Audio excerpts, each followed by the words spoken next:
Le pôle pédiatrique de Cerdagne est situé dans les Pyrénées catalanes à 1200 mètres d'altitude, sur la commune d'Océja. Il est le résultat de la fusion de 4 établissements pédiatriques spécialisés, aujourd'hui gérés par l'association ALEFPA. Ce regroupement permet d'accueillir des enfants de 0 à 17 ans présentant des pathologies chroniques dans le cadre de séjours en établissement de soins de suite et de réadaptation pédiatrique. Ces séjours se font sous prescription médicale. La durée des séjours est variable et s'adapte selon l'âge de l'enfant, sa pathologie et le projet médical. L'offre de soins est fondée principalement autour de 3 pôles. Le pôle pathologie respiratoire et allergique, le pôle pathologie métabolique et nutritionnelle et également le pôle unité d'accueil jeune enfant avec une structure d'accueil enfant-parent. L'asthme, c'est une maladie des bronches. Quand tu respires, l'air il passe par où? Par le nez ou par la bouche. Donc par le nez ou par la bouche. Pendant 6 minutes, vous courez, vous vous arrêtez pas. Et dès que c'est fini, on reprend la salle. Et allez, souffle fort, fort, fort, fort, fort, fort, fort.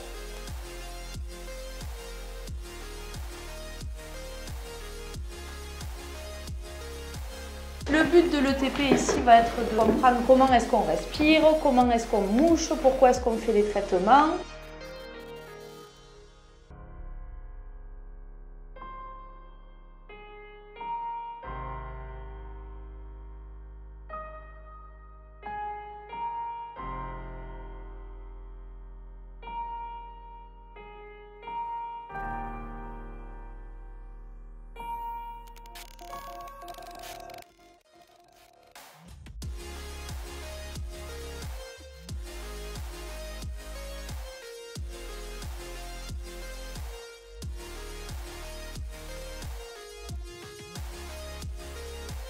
Il va y avoir des ateliers d'éducation thérapeutique qui vont être mis en place, qui vont se dérouler de manière très programmée. Connaître les réflexes que le patient a, que ce soit sur le plan diététique, connaître un petit peu son profil d'alimentation pour l'obésité.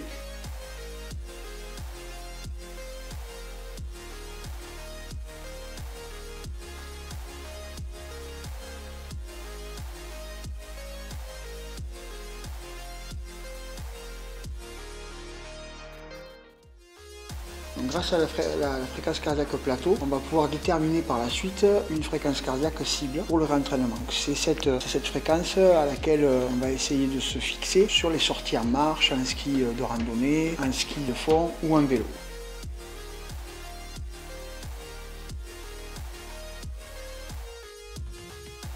On a toujours cet intérêt à venir en altitude pour pouvoir bénéficier d'une mise au repos de l'inflammation de l'asthme. Grâce à l'altitude, grâce à l'éloignement de la pollution, grâce à la diminution de la toxicité aérienne, notamment allergénique, on a très peu finalement d'allergènes en suspension, peu de pollen et peu d'acariens. Du coup, on a de bonnes raisons de mettre l'asthme au repos et de profiter de ces moments pour réaliser un réentraînement à l'effort dont l'efficacité a été montrée, ce qu'on appelle l'hyperréactivité bronchique, c'est-à-dire la tendance des bronches à se fermer spontanément.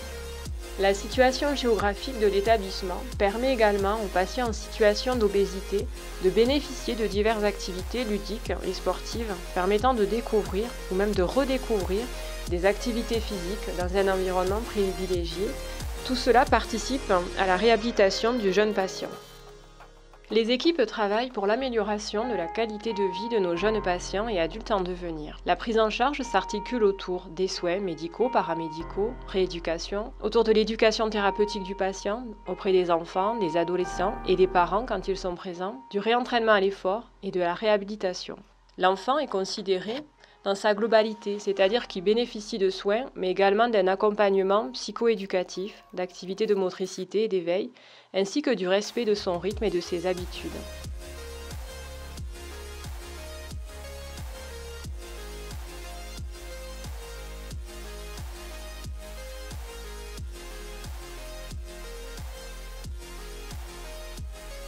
Il poursuit sa scolarité au sein du pôle pédiatrique de Cerdagne, de la maternelle juste à la 3e, et peut également intégrer des sections spécifiques, type les ULIS et les classes SECPA, et également intégrer les lycées ou lycées professionnels de secteur.